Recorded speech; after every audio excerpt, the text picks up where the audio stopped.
of time. Ian Barber, 4 models are there: conflict, independence, dialogue, and integration. And John Hart, he has his models there: conflict, contrast, contact, confirmation. I hope I have got it correctly. Okay. Ted Peters has got 8 of them, but they are more descriptive than anything else.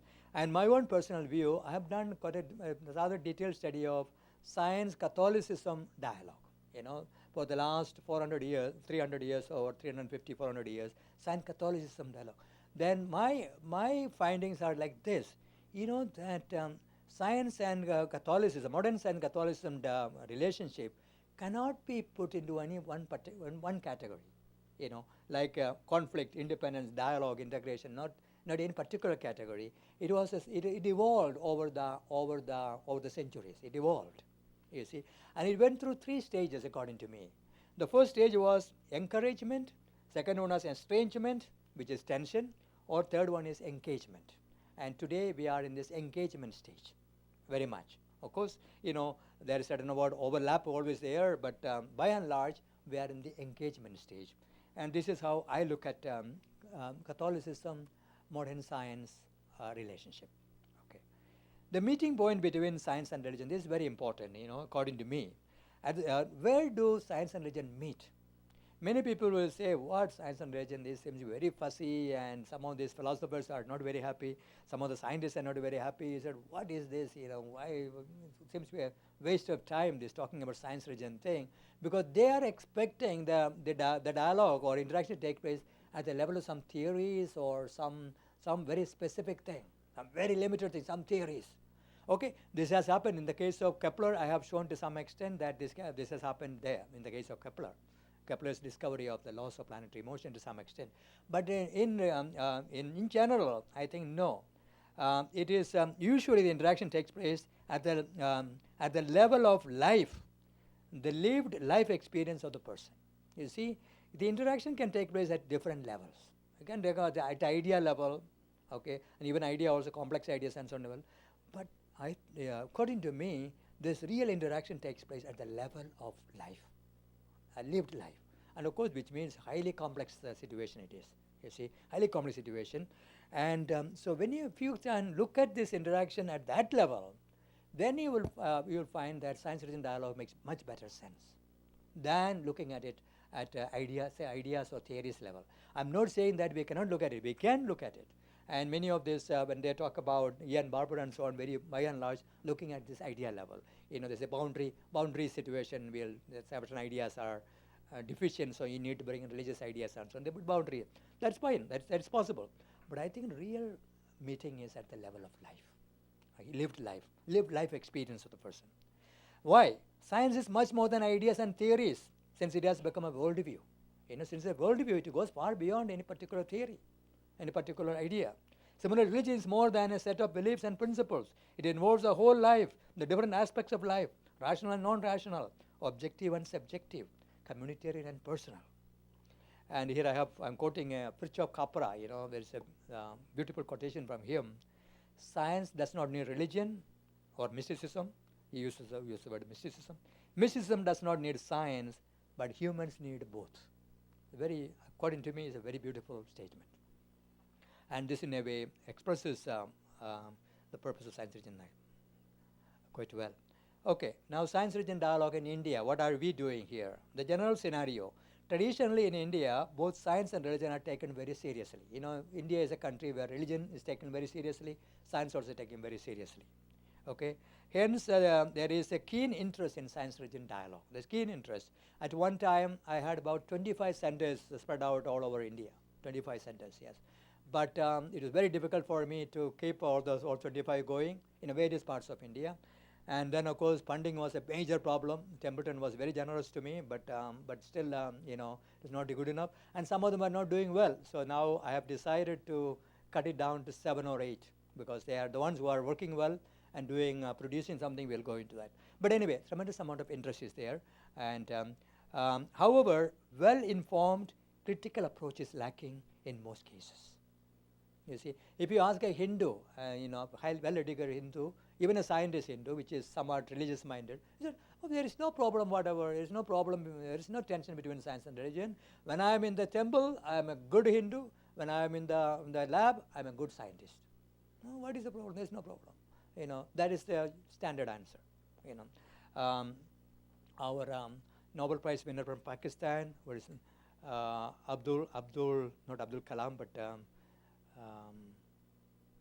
there is one Abdul Salam. Once I remember when I was doing my MSc in Patna, he happened to come to Patna University. Then people asked him, he said, yeah, when I'm in the mosque, I'm a very devout, exemplary Muslim. When I'm in my lab in Trieste, I'm a good scientist, and I have no problem at all. So this is the sort of a standard way of looking at it. I say to myself, no, I find it very hard to survive that way. No. So this in India, many people think there is no serious thing. But when you ask them serious questions, very, you notice there are real problems which they have not reflected on. This is very, very conspicuous among Islamic scholars. I organized 8 international symposia in India, where we called in people with the help of Simpleton and so on, and some other agencies. And we brought in people from all over the world. And every time I made sure at least one Islamic scholar in top-notch fellows was present there, to present papers. But all of them had more or less the same thing. There's no tension at all. Quran is the most open-minded scripture. There's no problem with the science. It has no, it is perfectly in agreement with science. And one of my friends, is a very good zoologist, teaches in the college there, and good close friend of mine. He says, whenever I read the Quran, I'm reminded of my the latest papers I've read on zoology. So I told him, okay, I have also read the Quran. I also, great respect I have for that. But this is not what is coming to my mind. So please send me, can you send me the references, where you found this thing and so on. So about 4 years ago, I asked him. I'm still waiting for the reference to come, And so this is this kind of thing typical in India.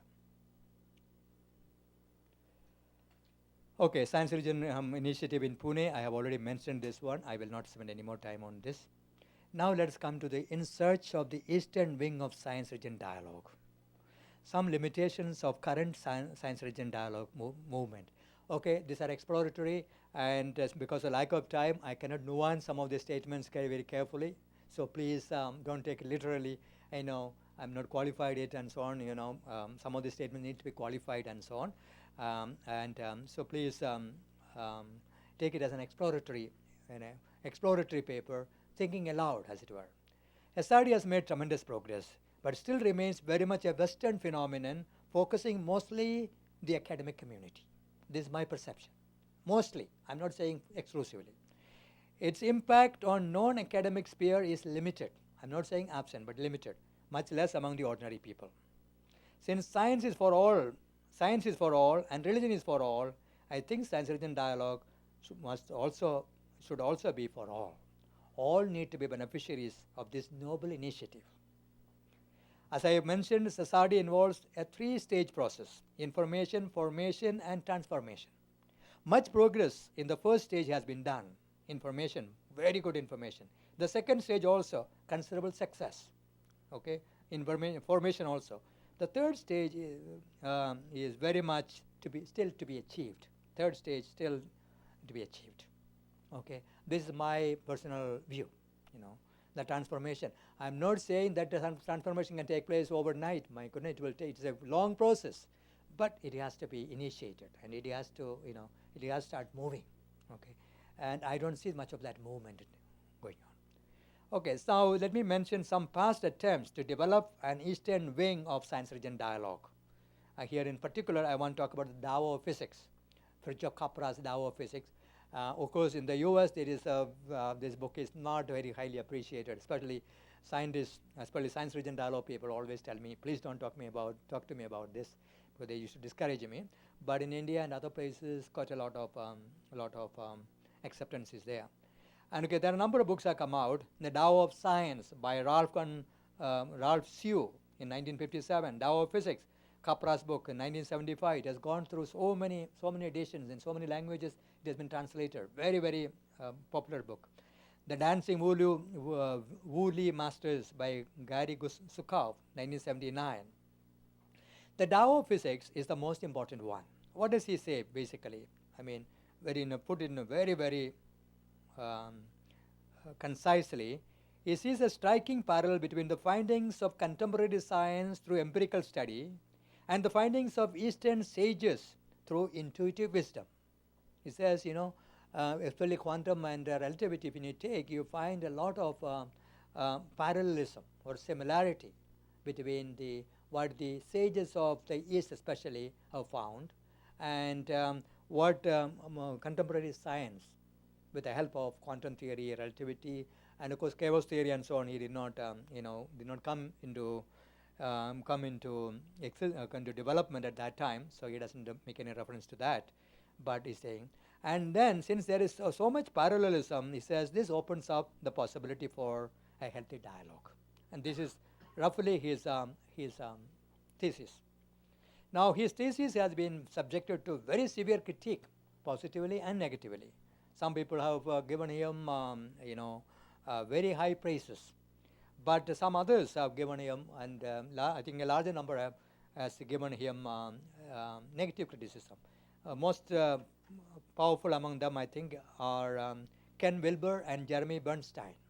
And Ken Wilber is a very important person because Eastern philosophy, is an expert in Eastern philosophy, so he knows what he's talking about. And Jeremy Bernstein is a physics professor in one of the universities in the U.S. Okay, they have been very, very merciless, I think, towards this Capra. And basically they are saying is, many things they say, many things they're saying is, these parallels which you see are purely accidental, and don't make much out of it. Don't try to get much mileage out of it, just pure accidental. This is what they are saying. But my own view is that I have read that thing in this book a couple of times. I think parallel is too striking and pervasive that cannot be easily passed over as accidental. I would not agree with all the conclusions of Capra, but I would say that needs more attention and somewhat more serious study. This his research. Of course, as I say, this has been studied today. It has been studied in the light of later development. Chaos theory and many other theories have come up now, which are also unnerving the traditional understanding of science. Okay. All right. And so this is my personal view that some more detailed study along the lines of Capra and so on need to be done. Okay, in this connection,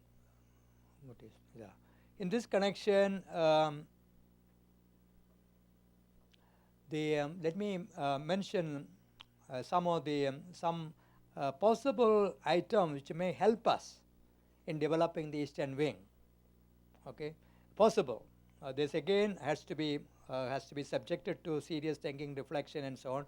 I'm proposing this one as a suggestion here. Okay, that is the mystery dimension to be recaptured. The mystery dimension, that aha feeling need to be recaptured. And when in olden times, people that amazement, the wonder dimension need to be recaptured. In the past, mystery was looked upon as a blot on our intelligence. It was considered as arising from ignorance. Science was supposed to rid the world of mysteries. If you read David Hume and various other atheists, you will find, let science develop, all the mysteries will go away, and then along with the mysteries, religion also will go away. There won't be any religion left. This was the great prediction of David Hume. He died in 1776, so in the 18th century. But Hume was utterly, completely wrong there. But after 400 years of phenomenal scientific growth, mysteries have not gone away. Many old ones have gone, but new ones have come in. There seems to be no good reason to think that mysteries will go away for good. This is my personal view, after studying history of science for the last 400 years. Today, mysteries need to be considered not as a blot arising from ignorance, but as a fruit of our extensive knowledge. How mysteries are coming up precisely because we know more and more about nature. And I give a simple example here. There are many examples, but this is something which Francis Collins was, as far as I know, was very much amazed at. In fact, this was one of the things which changed him from an atheist to an theist. Francis Collins, I don't know whether you know his biography.